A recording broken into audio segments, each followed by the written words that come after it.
My name's Jordan, and today, as you saw, we're kicking off our new sermon series, Orientation, Disorientation, and Reorientation, or ODR for short, so we don't have to say those long words over and over again. But today we're kicking off our series with a panel with all four of our lovely pastors. So we have Pastor Kotz, Pastor Tim, Pastor Lori, and Pastor Stan. And I love this staff for many reasons, but one is that they're all so different, and yet they've found ways to collaborate and work together. And I just think that takes a tremendous amount of respect and care for one another to listen to each other and value each other's opinions. And because you have all found a way to do that so well, I know that we are all really blessed by that. Sorry. And just I appreciate how you use each person's giftings and voices to make our church that much better, and we are really blessed by your hard work in this area of finding a way to work together. So thank you for doing this panel. I don't know if we've had all four of you up at the same time before. You should wait the clap until after. Yeah, but I'm so appreciative because you are all so different in terms of like personalities and giftings, like I said, strengths, preferences, that I'm so excited to have all four of your voices up here today. And I know like in our congregation, we all have very unique personalities, and so part of the reason I wanted to have all four of you here is to show that there's no right way to move through this process of ODR, and getting to hear from each of you kind of helps normalize that and normalize that we all have our own experiences and we are all not alone despite our differences. And so, again, just want to emphasize that this panel is not to like give directions, it's not to be prescriptive. You don't have to choose like, oh, I have to be just like Pastor Kotz, I have to be just like Pastor Tim in order to move through these correctly. This is just 4 examples, but you all have your own process as well. Again, it's just to normalize, like, even on our pastoral team, there's a lot of different experiences. So, before we dive into the questions, Mom, could you tell us more about the concept of ODR, maybe what we have to look forward to in the series? So ODR, the first time I heard of it was from an American theologian, Walter Brueggemann. And then my husband told me he read the book by Richard Rohr. He's an American theologian. Or maybe it's the other way around. He's a pastor, American pastor. And he wrote a book called Falling Upward, and it focused a lot on orientation, disorientation, and reorientation. So orientation is when we feel comfortable, our life is great, we're very... I'm looking at my notes because I don't know what this feels like, but they feel very settled, and everything we know, our world makes sense. And then disorientation is when our world just collapses, when we feel turned upside down, we're in the wave and we don't know which way is up. And and that could be like a loss of any kind of loss, a loss of a loved one, a loss of a job, a loss of a marriage. Anything, a pandemic, anything that we just don't know which way is up, and we just feel so just disoriented. There's no other word for it. And then reorientation is when we've come through this disorientation and we see how God was with us, and He provided like a new normal for us. We feel stronger in our faith and in our understanding of who God is and His character and His nature. And so it's not going back to the orientation, but there's like this new normal that we experience. Thank you for sharing. It's helpful to hear about each phase and a little bit more of what it's like. As you can see, we used waves as our image for some of us visual learners. So Pastor Stan, I was wondering if you could tell us more about that imagery and the relevance to ODR. So the imagery of wave, it kind of represents a wave comes over the whole land. And so each of these things kind of come over you in terms of maybe your overall direction in life is one of orientation. So that's like a good wave, right? That everything feels in order, and as Lori said, by the way, Richard Rohr wrote another book that someone mentioned to me, and he uses order, disorder, reorder, instead of orientation, disorientation, reorientation. And so it's like Lori said, these are all, to me, waves represent events, okay? So there can be orienting events, there can be disorient events, and there can be reorient events. And maybe even, to take it further, there could be bunches of these events that create an orientation, that create a disorientation, that create a reorientation.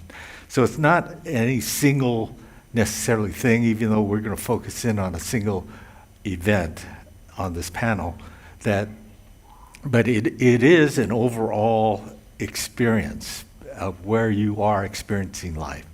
And the other thing about a wave is after it's gone, another one comes.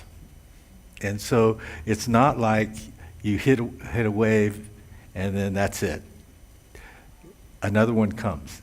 And that wave may be similar or it may be different. It may be things that are further disorienting, or they may bring about some reorientation. But there is no set way for us to control waves. What we have to have is tools to be able to navigate the waves and things. And so that's what the goal here, like Jordan said, is to normalize that, you can plan, you can do all these things, but that doesn't guarantee you aren't going to have disorientation. And in the midst of disorientation doesn't mean that you're going to be able to get to, sometimes in disorientation what we want to do is get back to orientation, to the way things are. But the invitation usually is to a reorientation, which may look really different than the orientation. However, there will be understanding, and there will be an experience. So that's kind of the reason for the bumper. The verse at the end is from the Song of Songs, which is a love poetry between a man and a woman. And in it talks about many waters cannot quench love. And that is basically the whole goal of this, is to be able to see that whatever happens to you and us, God's love is not quenched, and it pulls through. And we can help each other pull through with God's love. Thank you for sharing that. It's a really rich metaphor, and I always appreciate all of the insight that you could pull from one image, right? And I really love this image, and I have to confess that I took this from my friend Rocio. She talks about writing, she uses it in terms of like emotional waves a lot, and this is something that I've held on to, especially in these last few months. As some of you know, it's been a pretty rough few months for our family. My husband Daniel is brothers with the head pastor of Anaheim, which is the church that are now Voice North OC that Pastor Kotz just talked about. And so, yeah, it's been a pretty big disorienting wave that has hit our family and our conference and our church. And so in addition to our announcement, we wanted to take some time to hear from our staff and talk about that a little bit today. And I thought it was a unique opportunity because it's been about a month or so out since the news first broke. And so, I thought it'd be nice to hear about all of your process. New things have come out, how you've been doing, all of that with this huge wave. And I did want to take a moment and thank all of you who are not as personally connected maybe to this situation. And I know that we've been talking about it, and I just appreciate all of the grace and support that you've given us and the care and empathy. It's been really, I don't know, it's made me feel really cared for, hearing people that maybe don't even know anyone at that church that has still empathized with us and cried with us and supported us. And so I just appreciate that this whole past month, and that you're giving us another Sunday to talk about this again. So thank you for that. And pastors, I know that all four of you are very close to this situation, and it is a really tough subject to talk about. And so I appreciate all of your willingness to share your process with us, and I know it's very difficult, and so I don't take that lightly, and I really appreciate it.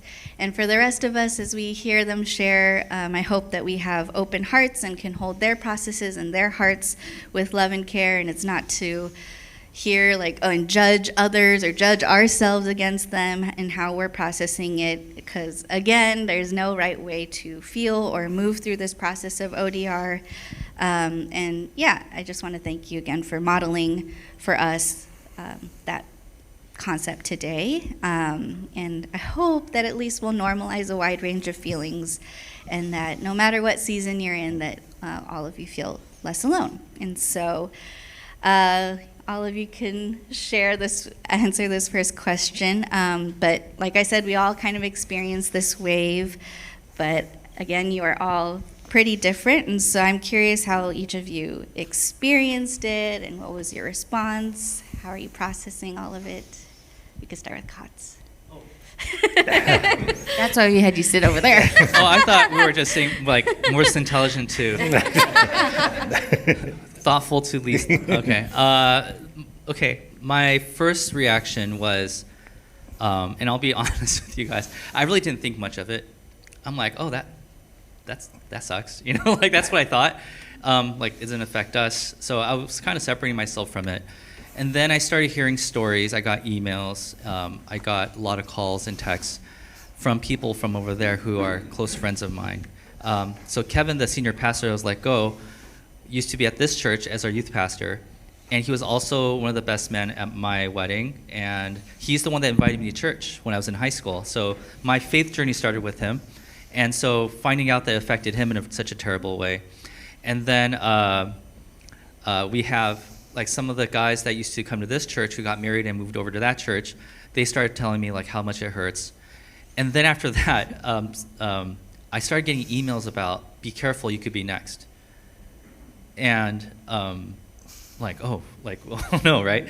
And I started digging into that. And so it went from not really caring too much about it to having empathy to feeling fear, because I thought, oh, really? This could happen to us? And then they said, well, we thought that too. Hey, we're a big church. It's not going to happen to us, and it happened to them, right? And almost without warning. And so I thought, well, what if next week I get a call saying, hey, we're shutting down Westlight? So I went through a range of emotions, from being distant from it to being attached to it to feeling like I need to do something to protect myself. Yeah, so those are some of my initial reactions that I had. I think for me, I was in shock. That was my initial reaction, and just very surprised. Before Westlight, I attended Anaheim for 15 years. That was my home church, and as many of you know, my mother was the lead pastor there for 18 years before Kevin. And so it was home to me, and that's where I was trained under the supervision and direction of Pastor Shin to become a pastor. So all of my friendships and ties and family were there. I recently asked Megan how I was when I heard about the news, and it really reminded me that her response was so accurate. I was just very numb and spaced out more than usual. I was a terrible father and husband during that time, because they would ask me questions and I wouldn't even hear it. Or I could hear it as background noise, but I didn't remember the content. So a lot of times I would just ignore or say, what? Did you say something? So shock and then numbness. Yeah, so that was my experience. Thank you. Yeah, I think mine was very similar. I was shocked. And then my go-to mode in crisis is to do. So I think in the doing of trying to listen and make sure everyone's okay, I got really overwhelmed and sad. And so I know I was just I love having energy and being positive, but I was just I had a lot of melancholy, I guess. And there were times when I would wake up in the middle of the night and just wake up from sadness. And just like, I've woken up when I'm cold or hungry, but I haven't woken up because I was sad in a long time. And I thought, looking back, I thought, oh, maybe I'm coming down with the flu because I'm so tired and I just have to take a nap. But I think, looking back, like, oh, maybe I was just overwhelmed emotionally and mentally and physically. I'm sorry, my answer is really long. I'm comparing. I love to compare. But I think part of the turmoil is that I love, like Kotz is saying, like Keith and Kevin and I were like, his staff. And I remember we were sitting here the Sunday that that Keith, it was his last Sunday, and that was like the marker of him moving on to Heavenly Treasures. And he would talk about each person, and then he talked about me last. And it was so awkward. I'm glad, I don't think we have it on film, but like, we weren't just like, oh, I'm gonna miss you.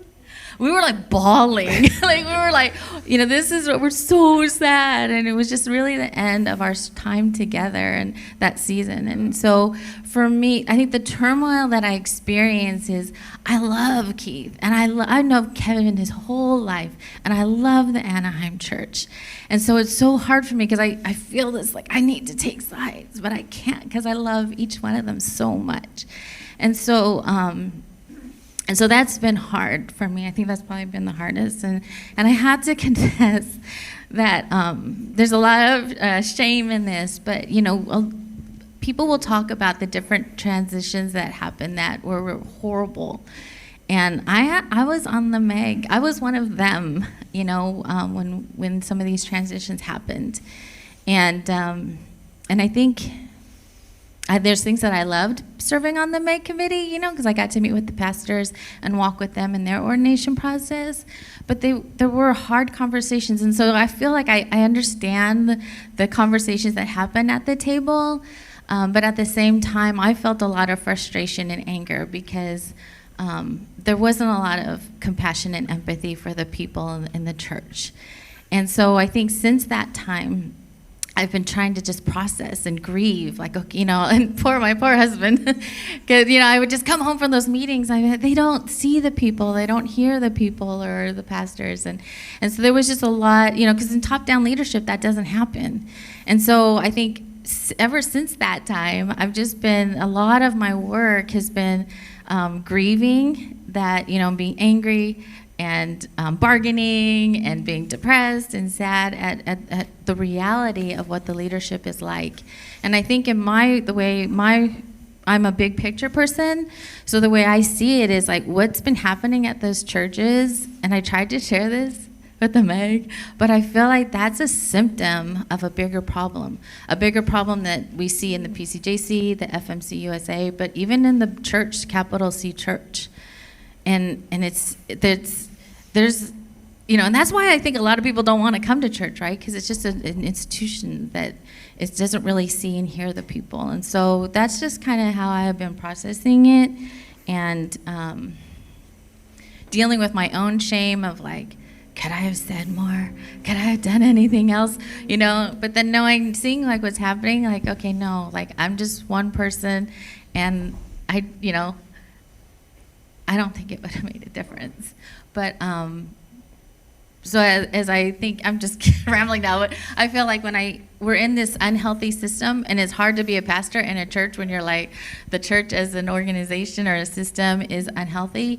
And so I think I'm coming out as this has been my whole struggle, as being a pastor in a church where, people are not so excited about being part of a church. And how can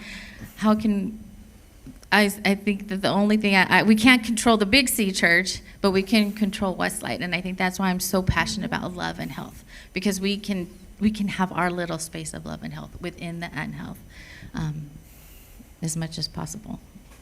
Because I can only control me. So thank you for listening to my confession and my shame that I'm one of them. I used to be one of them, and I helped make that decision. So I'll leave it to Stan to close it up. I was one of them too at one point. Yeah. I was too. for me, I was at the society meeting when Keith gave his announcement and things. I was there because I'm part of it's initial stages of a prayer network for people praying for things, and so we were asked if we could to come and come to the meeting and pray during the meeting. And I am a very non-confrontational person, believe it or not, and I have a high value. I don't know if you're familiar with strength finders, but my top strength is harmony. And I kind of live and breathe in wanting to be in a harmonious environment. And that meeting quickly descended into a place of, well, disharmony would be too light a word, but it was pretty much pretty close to, well, I felt it was going to get close to being hostile. And so I didn't stay for the whole meeting because I was there to pray and I couldn't pray. And so I said, well, what am I doing here, Lord? And I felt like the Lord was saying, I wanted you to see this, but you're okay to leave. And so I left because I didn't feel like me being there. It was just going to. I have met for over 3 years with all of the pastors at Anaheim, and so I have a relationship with all of them. And knowing them, and I've been a part of a group at Anaheim that Pastor Lauren kind of oversaw called Revive, and several of the members here are also. So I was part of that, and it just represented to me a real anti-values place for what Revive and things had been about. So it was hurtful.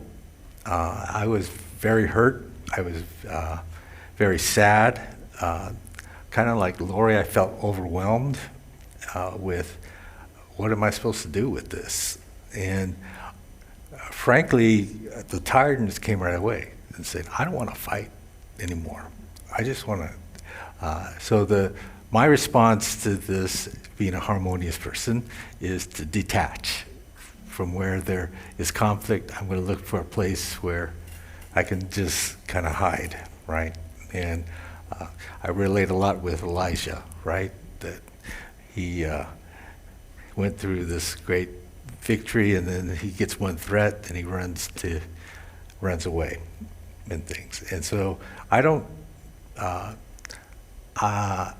I've been processing through just realizing that in a war, I would not be a soldier. I would want to join the Red Cross and work with people who are wounded and hurting.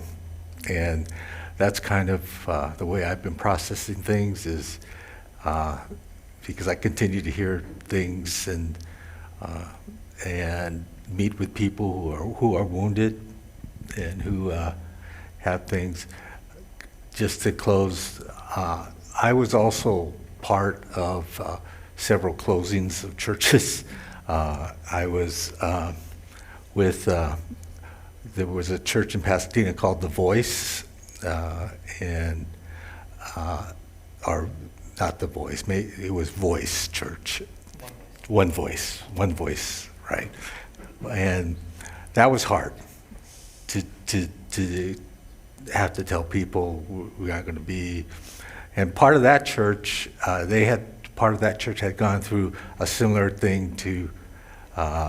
They had their church closed by the conference. It wasn't PCJC, it was the Southern California Conference, and they were not let back into the church and things, so they came to The Voice, or One Voice, excuse me. And so this was like further into that, so that was hard. I was part of working with the New Life Glendale Church, and that's now the Reimagined Church. And there was a lot of, kind of like Lori said, that a lot of the decisions seemed to be not caring about individuals as much as just wanting to create a more, quote, efficient organization, which I did not feel real good about. And I was also, I've been in touch with people at Rise and Orange Coast, and some of the things there that have happened. So I have a lot of history with all of this, and so because of that, I want to be loving, and I want to be a representative of who Jesus would be in it. And so, Jesus saw a lot of injustice in his life, and he could have done a lot of things to do that, but he knew what God wanted him to do, and he stuck with that. And so that's where I am right now, is I just want to do what God wants me to do. So. Thank you all for sharing so vulnerably. And yeah, I think this one experience has affected you all really differently, and I can really see each of your hearts in what you shared and how it's affected you. And I appreciate too you sharing how, like, each of you kind of shared your background or past events that have affected how you're feeling about that too. And I think that's also really helpful to hear, because I know that we carry all of our past experiences with us into this ODR process too. So thank you for sharing all that. What did you all observe or learn about yourself through this experience and through processing it? Can we start with you again, Katz? Yeah. We'll start light and then go deeper and deeper as we go. This is what I discovered about myself. I learned that I always like to assume the best in people, and that plus a marriage between that and how I love to get as much information as possible about things. I realized I was spiraling out of control because I was trying to find that bit of information that made everybody into the good guy. Instead of assuming that, oh, there's bad people here and good people here, I had to hear the other side of the story to realize, oh no, they were trying to do the best they can, right? There must be some bit of information that I'm missing. And then over time I realized, well, this is the fifth time, well, there's probably more. Like Stan just mentioned one voice, and I totally didn't think about that. That happened within my time that I was in the conference. But as far as I could tell, this happened about 5 times already in the last 10 years. And I thought, no, there has to be some information that I'm missing here. And so I was eagerly waiting for an official statement from the conference. And I was hoping that would help explain to me what happened, but it really didn't.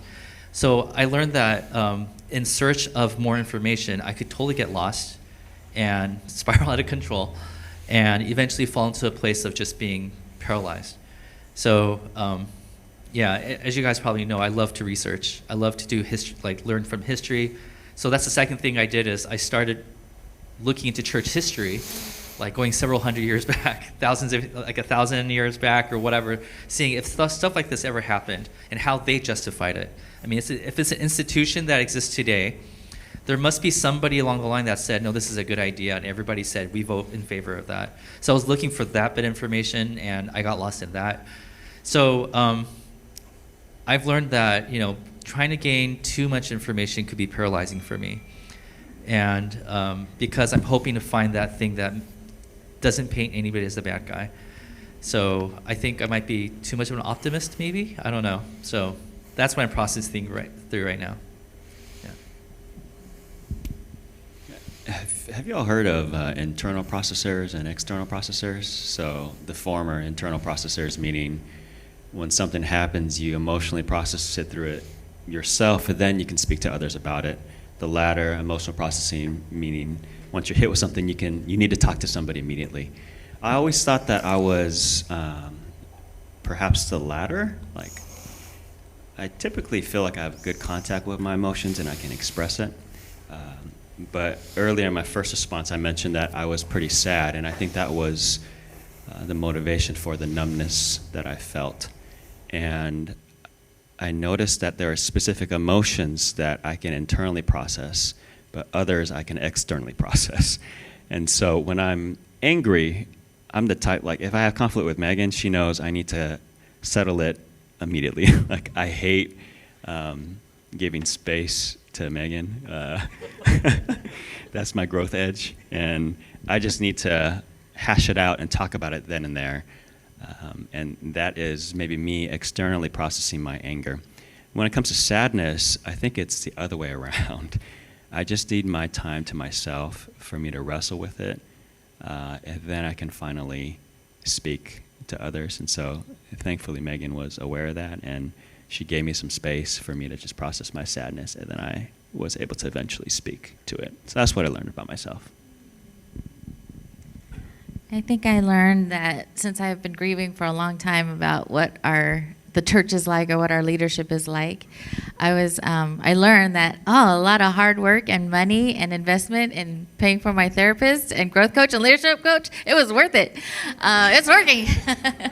But I do feel like there were times when, I tried to compare myself, and like people were looking, read this and do this and search for the information, and, details, positive details overwhelm me, and painful details, they crush me. So I learned that, like, I don't have to grieve the same way everyone else grieves. I could grieve in the way that I can grieve, and be who God created me to be in that process.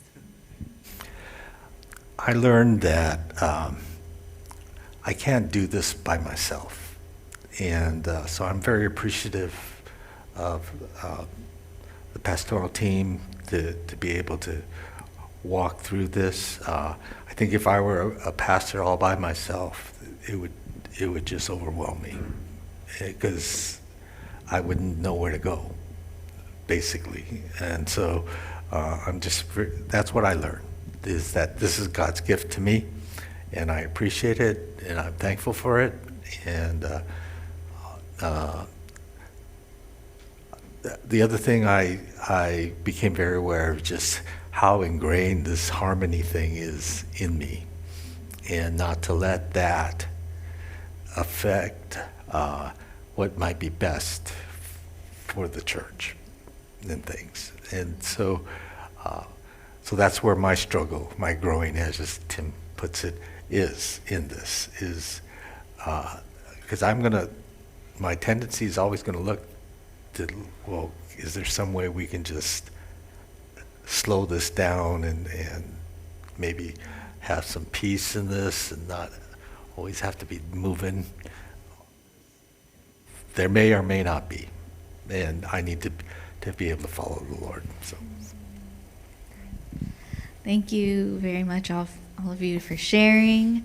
I think, like I said, it's helpful to hear such a wide range of emotions, and know that all of them are completely normal and okay and just part of the process, and you all are okay, even though we may all still be processing it.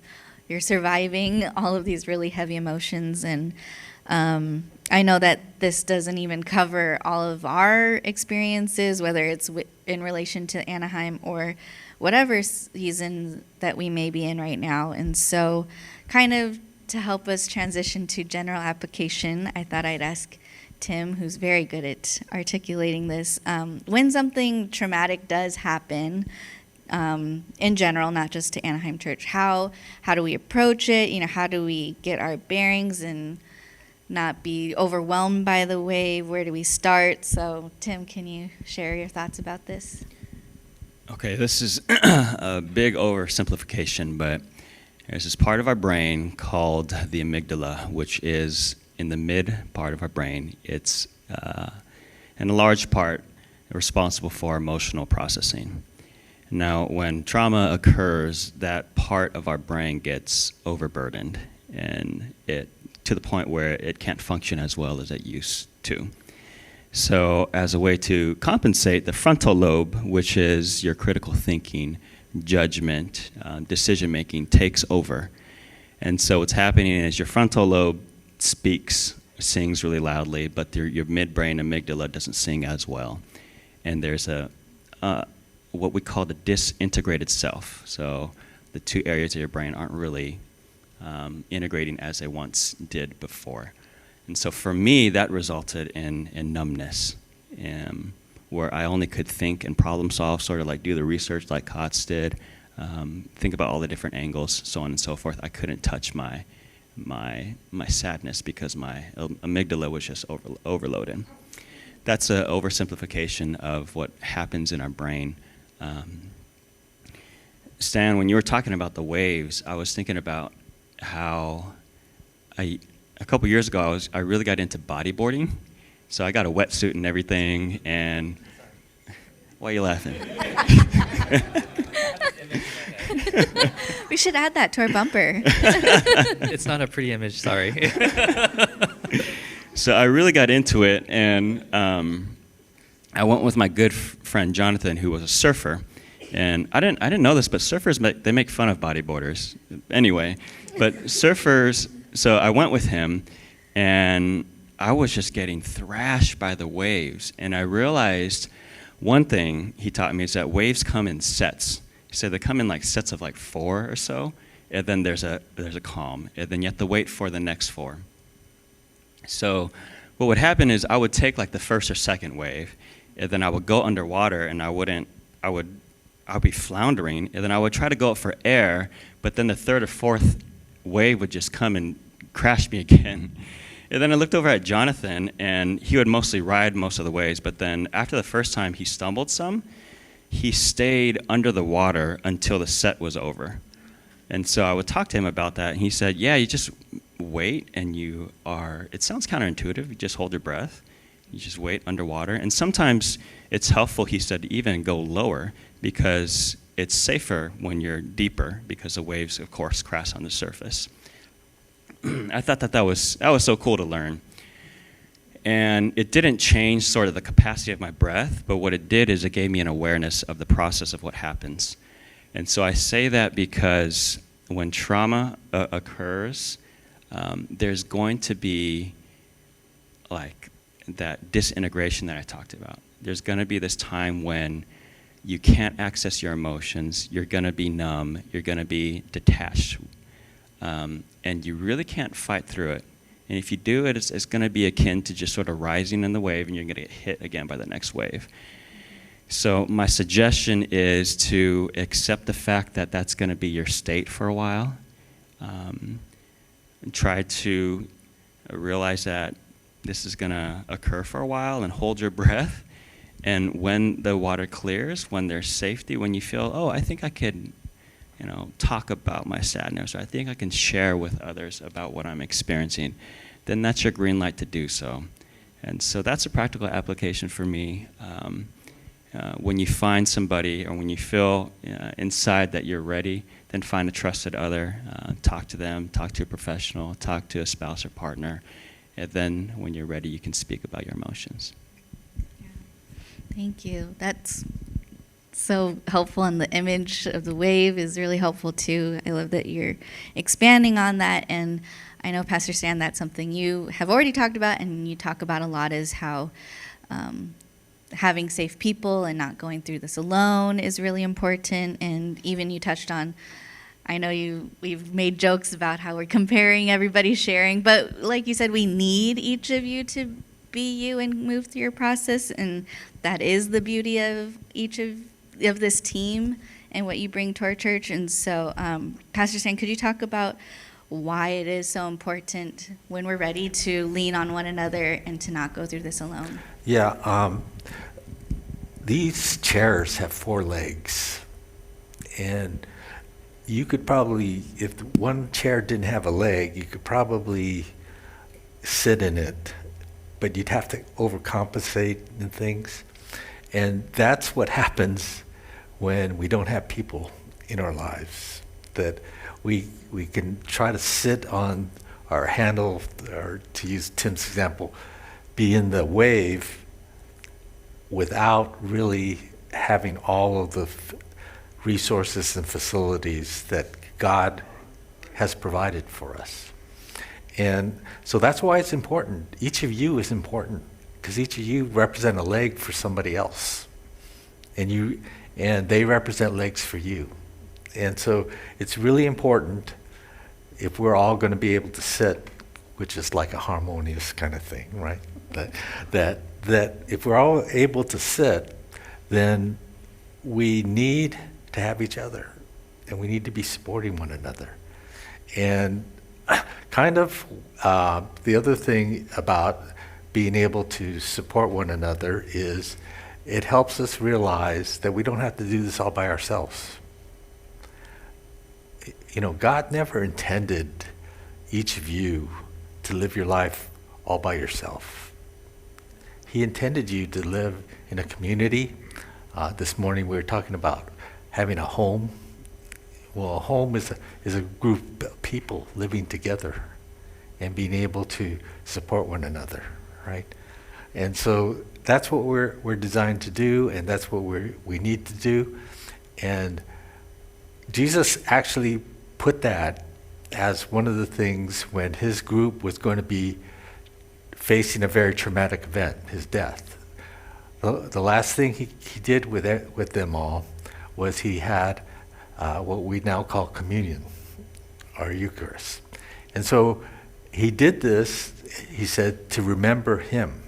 And so actually to bring God into the situation is to be able to meet in community with people. And, you know, then that may start initially, like Tim said, with your own processing, but God is going to move you to, or encourage you to a place where you do share it with somebody else, and where it does become external, because you were not meant to do this by yourself. Nobody processes emotion individually. They process it in community. And that's just the realizing you as a human being, that's the way it happens, because that's the way Jesus did it too. And so we're gonna take some time to have communion. So if you want to get your elements and things, okay.